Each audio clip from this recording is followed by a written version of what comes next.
Previously on Maspring. تو رو نیمه جون توی خیابون پیدا کردم. باش سفریای خوشگل خانم آماده است. بدون هیچ نشانه ای از خانوادت.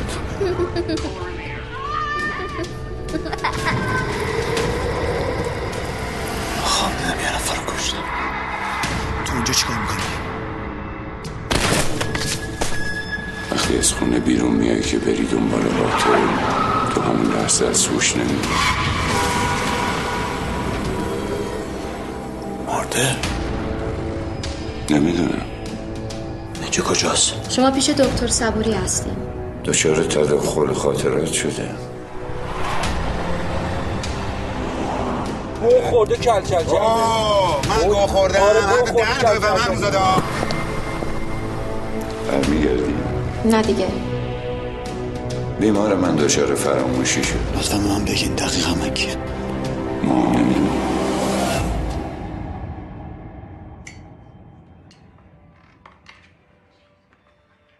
Forget it, man. I'm not telling you. Oh, you're scared. It's not good enough. Oh, you think that'll work? Are we 12?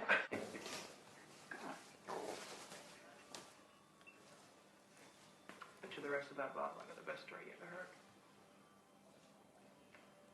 Bet you full bottle.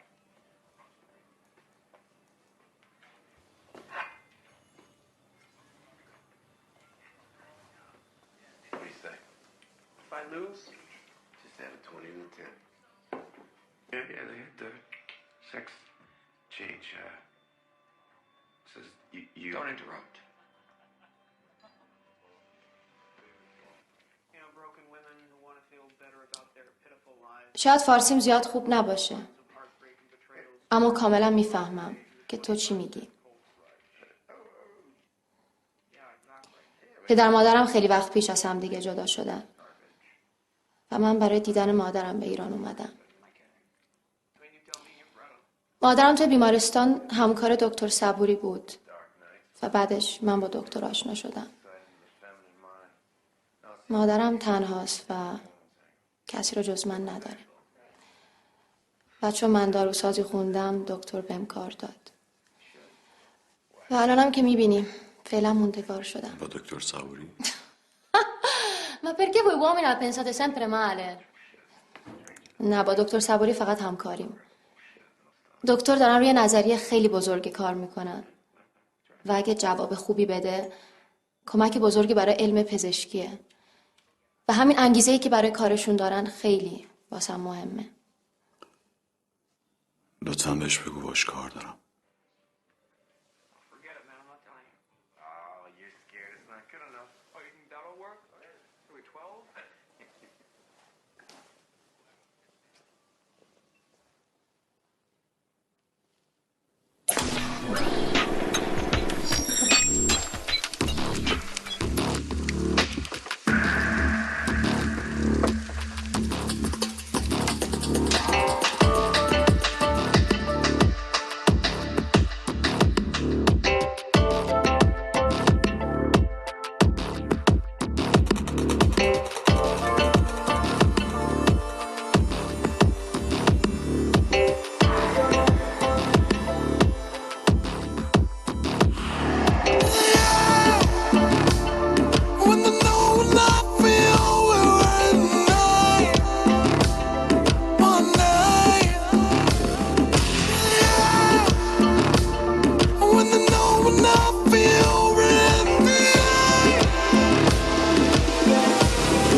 بشین.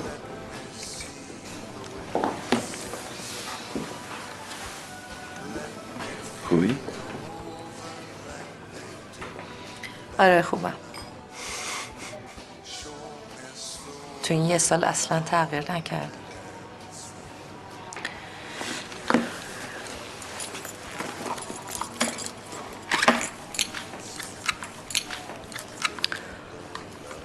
اینم هاردت. تنها چیزی که پیش من داشتی. همین؟ همین؟ تو اینجا نیومدی که فقط هاردو بدی؟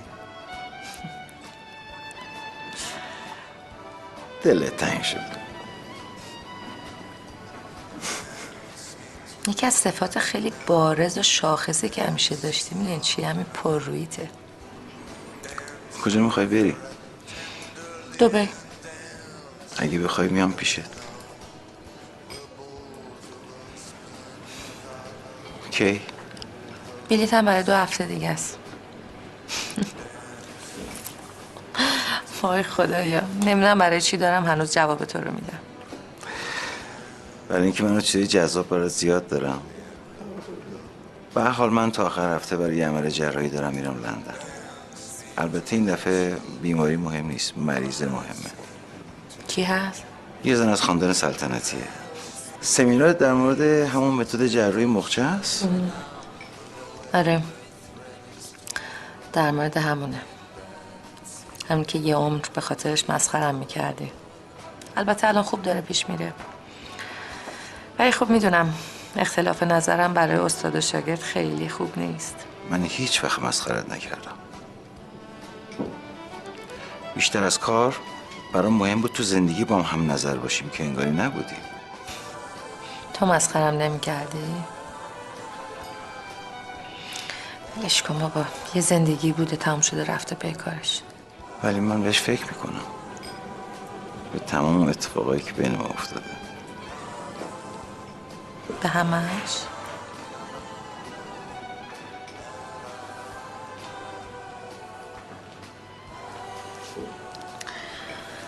چی میخوری برات سفارش بدم؟ هیچی. این ساعت چنده؟ بای دیرم شد. خب من دیگه باید برم. خیلی خوشحال شدم دمت. منم همینطور. خیر پیش. خداحافظ. خداحافظ.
دکتر میخواد شما رو تو اتاقشون ببینم.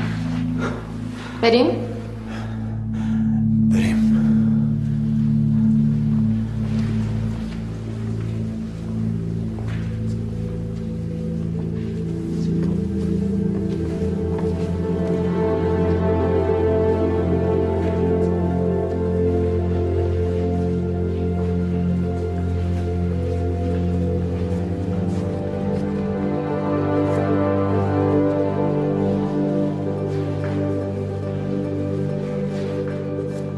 بفرمایید اتاق دکتر.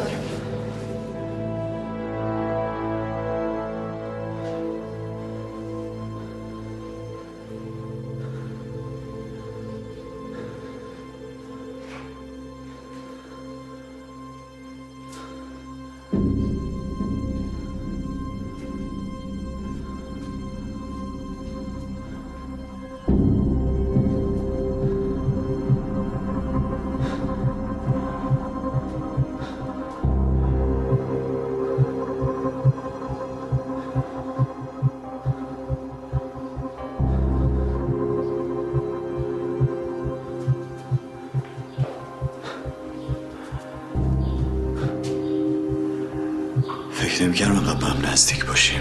ما خیلی بیشتر از اینا به هم نزدیک هستیم. ازت خواستم که بیایی اینجا با هم صحبت کنیم.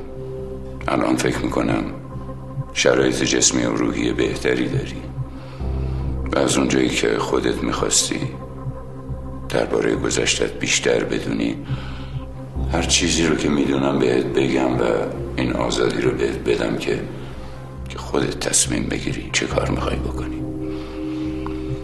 آخرین بار که بخشی از حافظه تو برگشته بود اطلاعات متفاوت تری به من دادی و درباره همسرت بیشتر با من صحبت کردی. طبق آخرین حرفات همسرت میخواسته تو رو رها کنه و با قاتل رئیس بیمارستانی که اونجا کار میکرده رابطه برقرار کنه، ولی گویا همسرت منصرف میشه و به قاتل جواب رد میده و اون هم تهدید میکنه که زندگیش رو نابود میکنه و این کارو میکنه. من تمام اطلاعاتی رو که از قاتل پیدا کردم در اختیار تو قرار میدم و این تویی که باید تصمیم بگیری چه کار میخوای بکنی. من هیچ دخالتی نمیکنم، اما یادت باشه با محاکمه قاتل خانواده تو زنده نمیشه.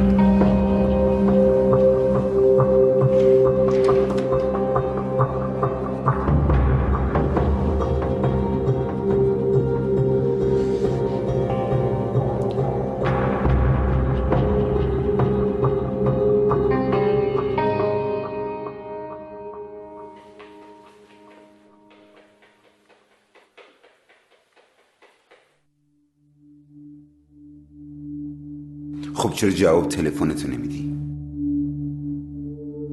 خب جواب تلفنتو بده. ببین وقتی جواب تلفنتو نمیدی آدم نگران میشه. چی بگم؟ این اتفاقی که برای تو افتاد فقط برای تو نیفتاده که، برای همه ماها افتاده. یعنی فقط برای تو سخت نیست، برای همه ما هم سخته. ولی تو به وظیفت عمل کردی. مگه تو خودت نگفتی وظیفه ما حفاظت و حراست از سرمایه های مردمه؟ خب تو نمیتونستی بذاری یارو بیاد همه چیز رو ببره، برداره ببره که میتونستی بذاری؟ نمیتونستی بذاری دیگه. فقط 16 سال داشتم. اگه نمیمرد فوقش میافتاد زندان و بعدشم یه زندگی جدید شروع میکرد. از کجا میدونی؟ نه میخوام بدونم تو اینو از کجا میدونی؟ علم غیب داری؟ تو از کجا میدونی؟ اگه یارو فرار میکرد دفعه بعد با این کارش حال میکرد، خوشش میومد، بعد با یه اسلحه واقعی وای میساد 4 تا آدمو میکشی، هان؟ ببین بعید، نه توی خوب، نه من بد، نه من خاک بر سر بد، نه اون سامان زشت خر. هیچ کدوم ما نمیدونستیم که طرف اصلش واقعی نیست. نمیدونستیم طرف چند سالشه. میدونستیم؟ نمیدونستیم دیگه. تو هم فقط به وظیفت عمل کردی. کاش تیر به پاش میخورد، کاش نمیمرد، کاش نمیمرد.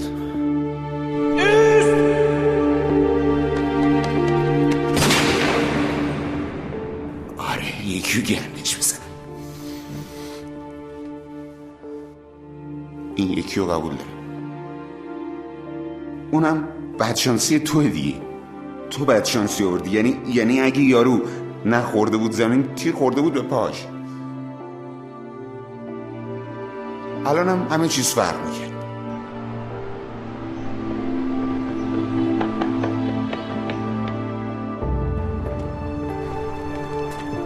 مهمتر از همه اینا میدونی چیه؟ مهمتر از همه اینا اینه که تو خودت هم خوب میدونی کارتو درست انجام دادی. تو وظیفتو درست انجام دادی. تو فقط باید با خودت اینو بگی: من به وظیفم درست عمل کردم، من به وظیفم عمل کردم، من به وظیفم عمل کردم. اینو با خودت بگو. پس واسه چی به ما اسلحه دادن؟ واسه چی ما رو استخدام کردن؟ با این عذاب وجدانه چیکار کنم؟ دیگه نمیتونم زندگی کنم. ای بابا، من یه ساعت پس برای تو دارم چی میگم؟ بابا ول کن دیگه، بی خیال. ببین مادر غذا درست کرده، گفته ببر برای وحید. خوراک مرغ برنجا نداده که به هم مرسی. فقط یکم سرد شده. کجاست قاشق چنگاله؟ الان فقط میخوام تنها باشم. برو مرداد، برو.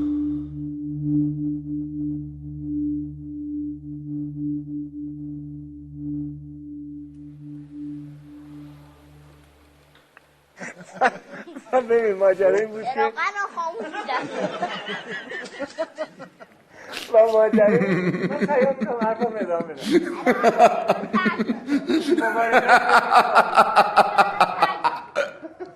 و این شکلی بود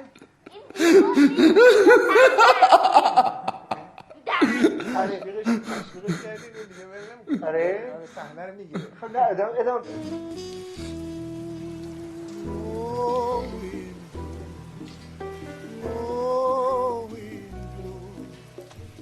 I was never told.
بدید سخنان خودم رو با یک سوال شروع کرده و با یک سوال خاتمه بدم. اگر در زندگی دچار شکست یا مشکل بزرگی بشید که جبرانش براتون امکان نداشته باشه، چه میکنید؟ آیا میخواید تا آخر عمر اسیر بمونید؟ و یا نه با فراموشی از صفر شروع میکنید؟ وقتی شخص دچار ضربه مغزی میشه، مغز ناگهان در جمجمه تکان میخوره و به استخوان مقابلش برخورد میکنه. گاهی این حالت انقدر شدیده که عوارض جبران ناپذیری به همراه داره و حتی اگر فرد زنده بمونه یا دچار عقب ماندگی ذهنی یا افسردگی و اختلالات عصبی و یا فراموشی کامل میشه، یعنی عملکرد مغز فرد تغییر میکنه. ما گاهی به خاطر ضربه‌های مغزی یا مشکلات دیگه دچار مشکلات بازیابی میشیم، یعنی با وجود اینکه حافظه دراز مدتمون از بین نرفته ولی چیزی رو به یاد نمیاریم. برای بازیابی حافظه نیاز به سرنخ بازیابی داریم، دقیقاً مثل یک رمز عبور یا شماره پرونده برای دستیابی به منبعی که اطلاعات حافظه بلند مدت ماست. پس اگر سرنخی نباشه، برای همیشه گذشتمون رو فراموش میکنیم. در این حالت استفاده از تحریک مغزی مؤثره ولی همیشه جوابگو نیست. اما اگر تحریک مغزی هم جواب نداد، باید چه کنیم؟ آیا باید دست روی دست بگذاریم؟ نظر من اینه که ما میتونیم با دارو روی مغز این اشخاص کار کنیم تا اونا به جای سردرگمی و عذاب در زندگی، یک زندگی جدید رو در قالب یک انسان جدید تجربه کنه. یک انسان جدید با افکار و اهداف جدید، درست مثل یک انسان که تازه متولد شده.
الو مریم، باید ببینمت.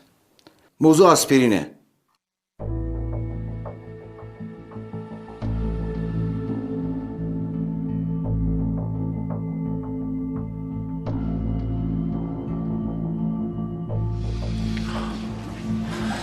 نیما تقریبا آماده شده. پس چرا اینقدر به هم ریخته ای؟ تو که باید الان خوشحال باشی. آزمایش‌هایی که این همه مدت روشون کار کردی داره به نتیجه میرسه. بشین.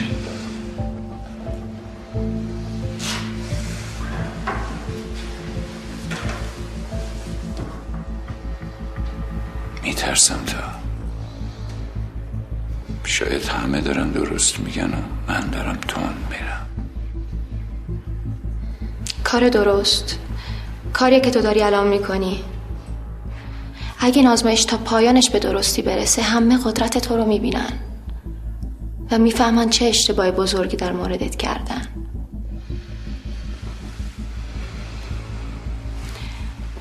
کاری که تو داری میکنی به هزاران آدم بیگناه کمک میکنه. هزاران آدمی که بعد از این مریضی یا میرن تیمارستان یا هیچ چیزی از زندگیشون نمیفهمند. نباید با من مخالفت میکرد. هر کسی هم که جلوی کارتو بگیره باید از جلوی راحت برش داری. برای کمک کردن به هزاران آدم مریض دیگه.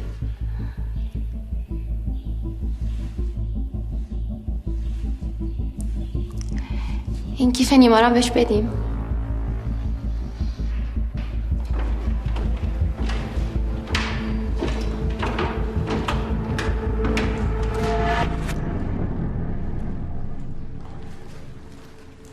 کتابم که میخونی پس معلومه که بهتریم.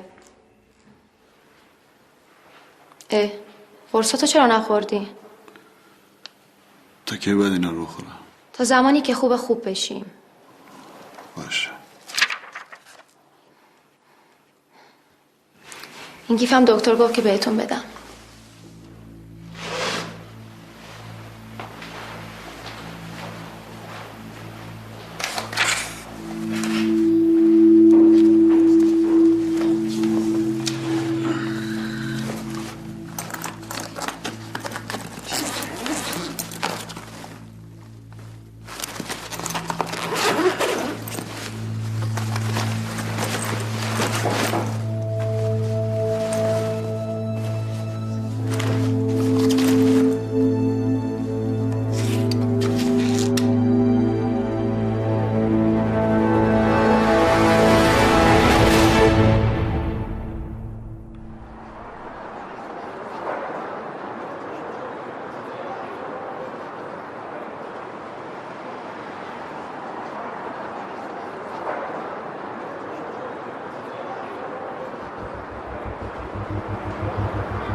سلام. من دکتر صبوری هستم. چرا به من زنگ زدی؟ میخواستم بهت بگم طرح منو که رد کردی عملی شده. طرحی که میتونست به این کشور کمک کنه، طرحی که میتونست به خیلی آدم ها کمک کنه، ولی تو جلوشو گرفتی. هنوزم پای اون حرفم هستم. اون کاری که تو میخوای بکنی عملی نمیشه و درست نیست. یادت میاد که دستور دادی پروانه پزشکی منو باطل کنم؟ آره خوب یادمه. هنوزم پای حرفم هستم. حیف که دیگه نمیتونی جلوی منو بگیری. ولی دلم نیومد که نتیجه یا آزمایش رو نبینی.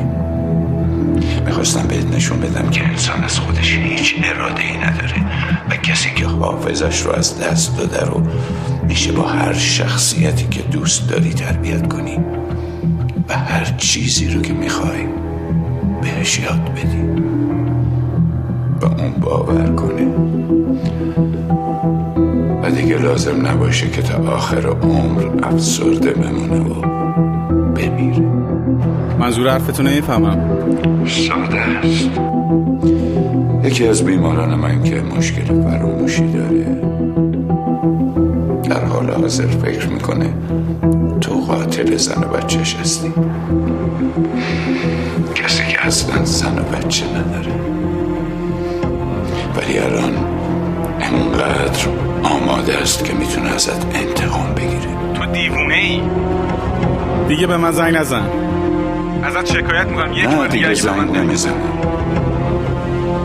البته میخوام بدونی که دلم نمیخواست این اتفاق برای تو بیفته، اما این کارو برای هزاران بیمار دیگه هم انجام میدم.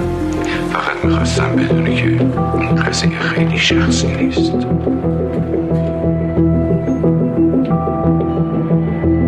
دکتر عدی. بله.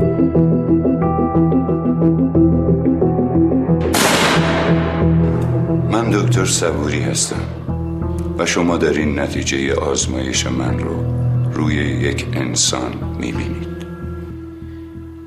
به کسی که حافظش رو از دست داده و هیچ چیز یادش نمیاد یک هویت ساختگی دادم و با درمانی که او رو کردم خیلی زود با شخصیت جعلی خودش ارتباط برقرار کرد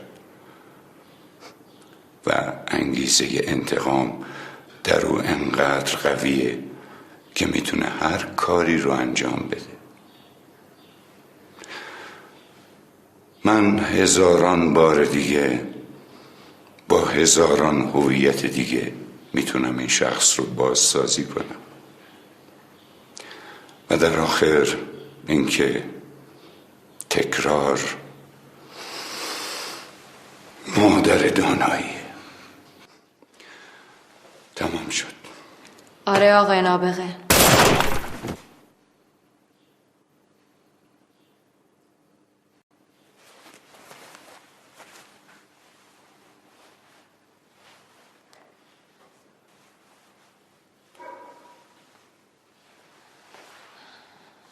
تمام شد؟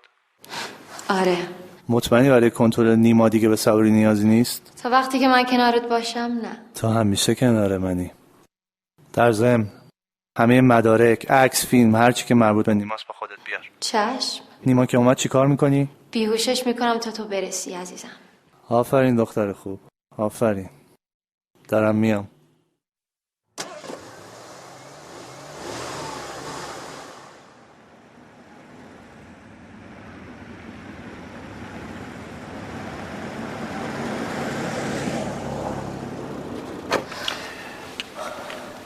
عزیز اگه ممکنه چند لحظه بیرون باشید. ببخشید.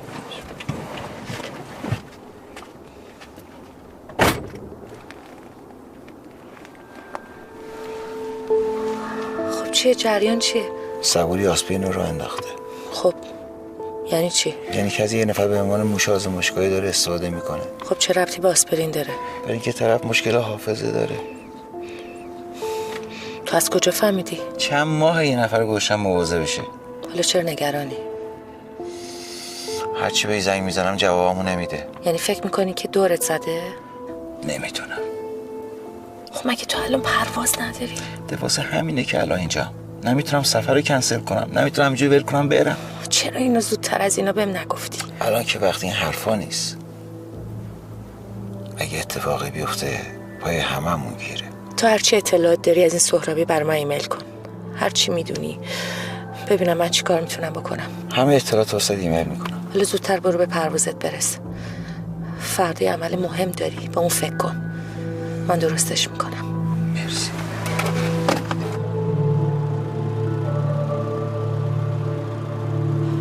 آقا ببخشید، بفرمایید.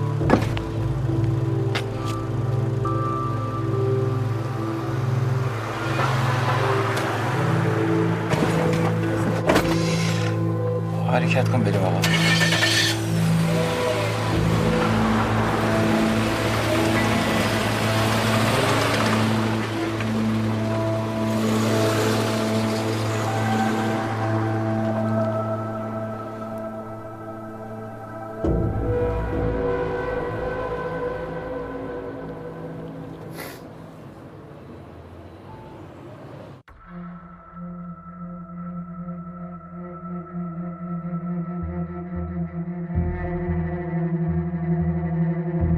بیمار من دچار فراموشی شده.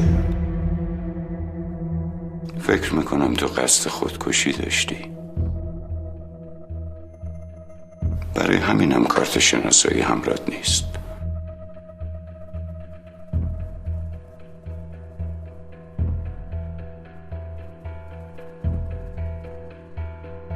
بیمار ما تنها چیزی که از گذشته به خاطر میاره مرگ زن و بچهشه. همسرت منشی قاتل بوده. تو اینجا چیکار می‌کنی؟ و رابطه نزدیکی با قاتل داشته. در حال حاضر فکر میکنه تو قاتل زن و بچهش هستی.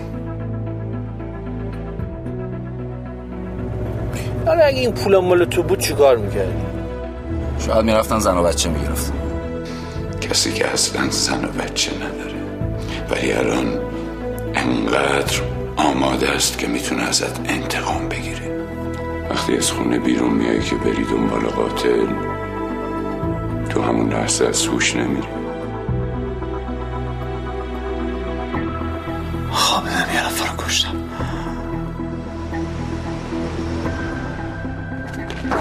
نمیخواستم رو کشمش و پرید جلو ماشین.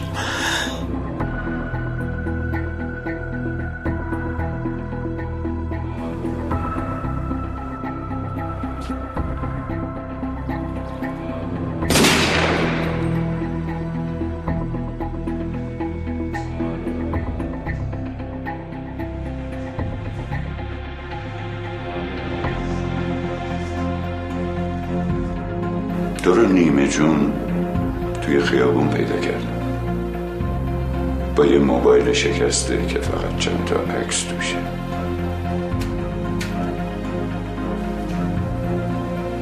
فکر میکنم دیگه با چهره جدیدش کنار اومده باشه.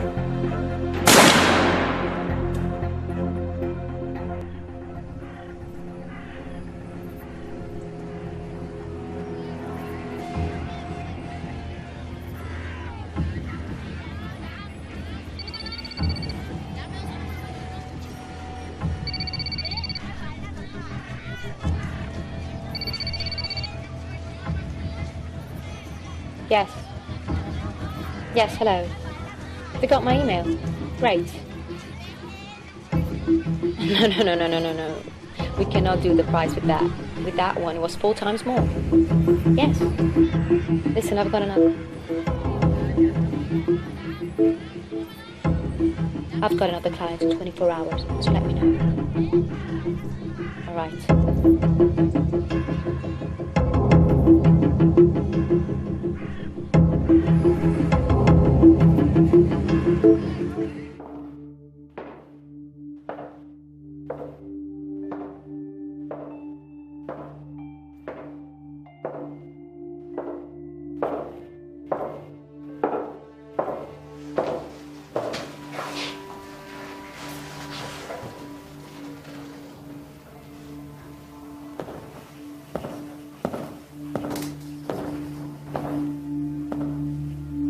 دلش اومد.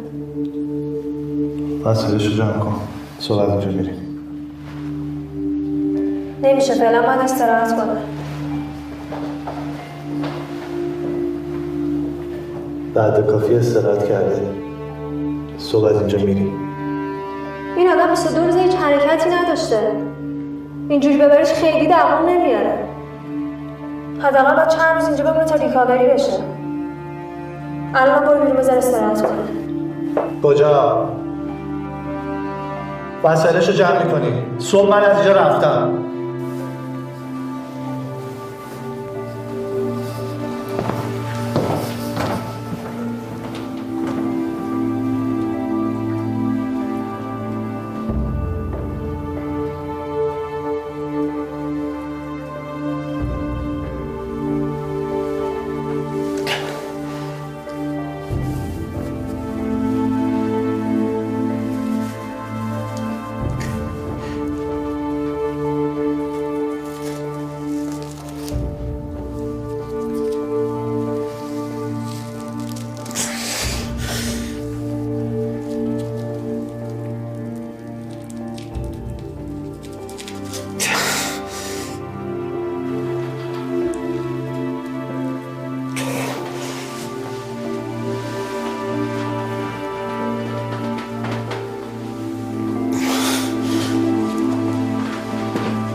همه داره هاشم بذار با خودم میبرم. خیلی خب.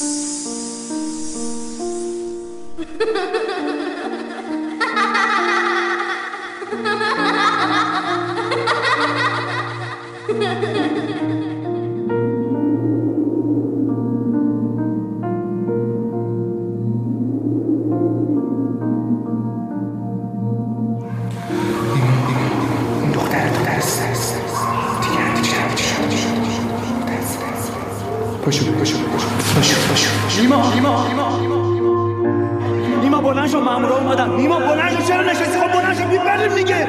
بیا بریم، خب مامورا اومدن. بیا بلند شو، خب چرا نشستی؟ مامورا اومدن. بیا بلند شو، خب چرا نشستی؟ مامورا اومدن.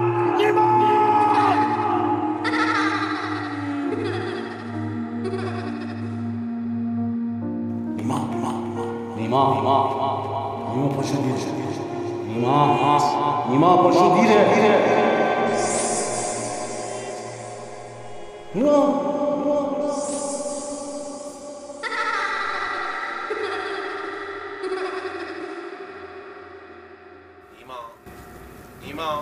نیما پاشو دیره. پاشو نیما.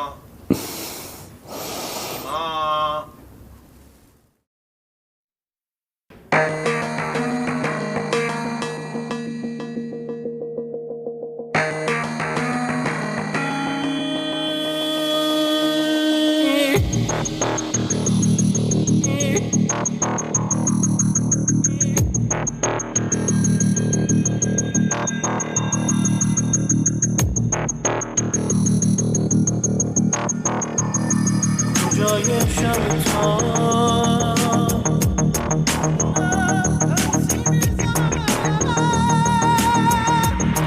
نفهمیدم آخر چی بودم چرا گم شدم من؟ کجاست؟ چرا اشتباه؟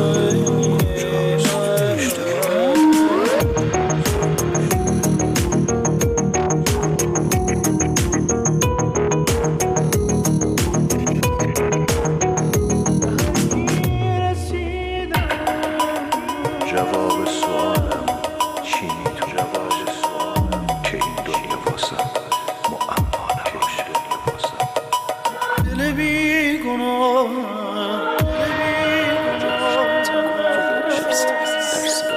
چرا این میمونه دیگه تو یاد هست به هر کی رسیدم در و روی من بست. در و روی من بست. در و روی من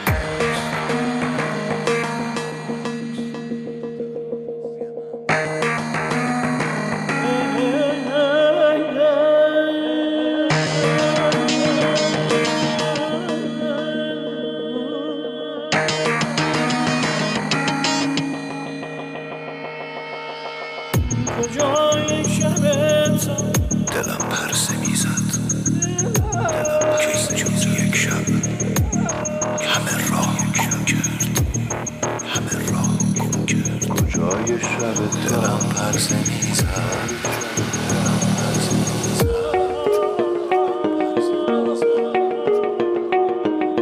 که اینجور یک شب